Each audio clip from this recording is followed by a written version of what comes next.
recall that earlier this year I gave a devotion on alert with the emphasis on being spiritually alert. Well, today I'm going to go all the way on the other side of the Ranger Code down to spiritual. And I'm going to have the emphasis on hearing the voice of the Lord and what it means to hear the voice of the Lord. Now, for you guys, when you think about hearing the voice of the Lord, you might think of an audible voice, as if I'm talking to you right now.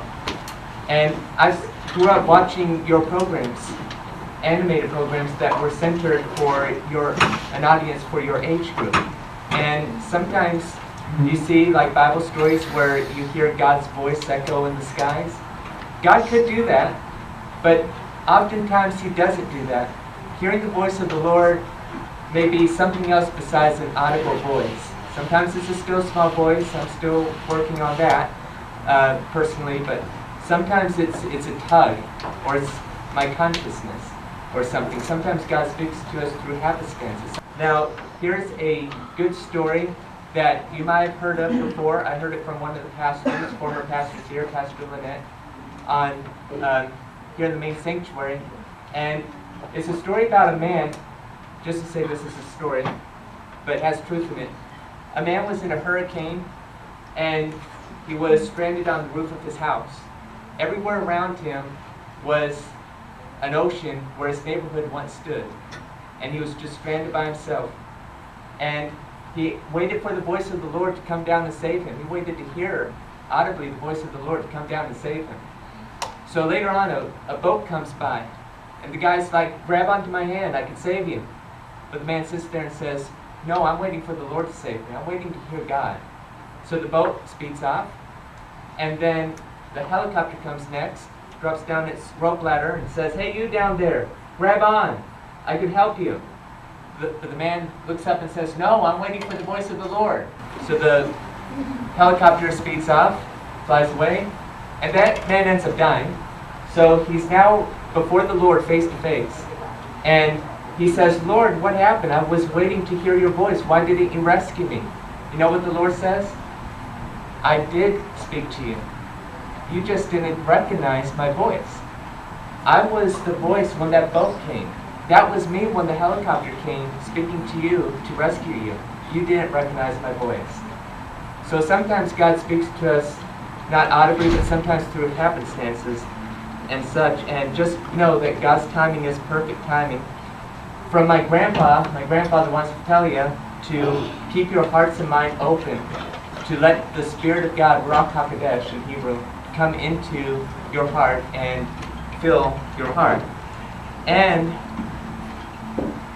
sometimes, again, it's a tug.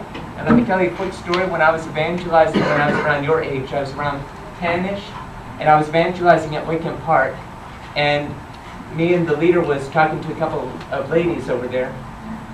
And we kind of didn't really get anywhere and said our goodbyes and left. Well, towards the end of our evangelism trip, we were walking back and I saw those same two ladies. And I was a 10-year-old, about a 10-year-old, and I just felt this tug to go over there. And I told the leader, "Hey, we gotta go over there." And because of that, those ladies said the sinner's prayer that day. So anyway,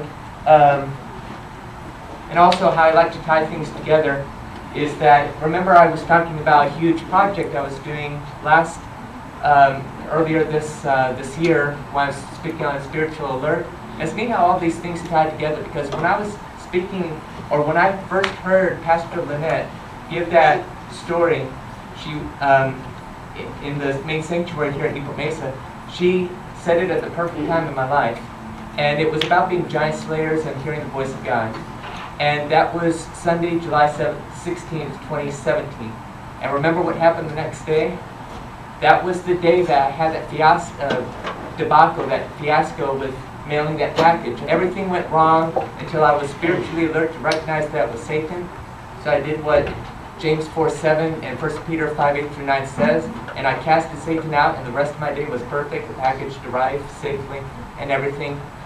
I'm at the tail end of that project or so, but the point that I'm bringing up here is that if I had my way when I started this project in 2013, even if I thought it was God, if I had what I wanted in 2013 and in 2015 and in 2016, when I was so sure it was going to be that year and that year, then God might be telling me that it wasn't His purpose, it wasn't His plan, it wasn't the perfect timing for me to have this project come to fruition in that year, and that I have to wait, because there's a master plan that God knows more than us. And sometimes it's disappointing because God does not tell us exactly when things are going to be, but just to rely on Him and wait on the voice of the Lord. And once you know all that, then you have mastered what it's like to be spiritual. And you have to be patient, you have to pray, you have to read the Bible in the meantime. And like I said in the past, I was witnessing, so that's also part of being spiritual, is telling others about Jesus.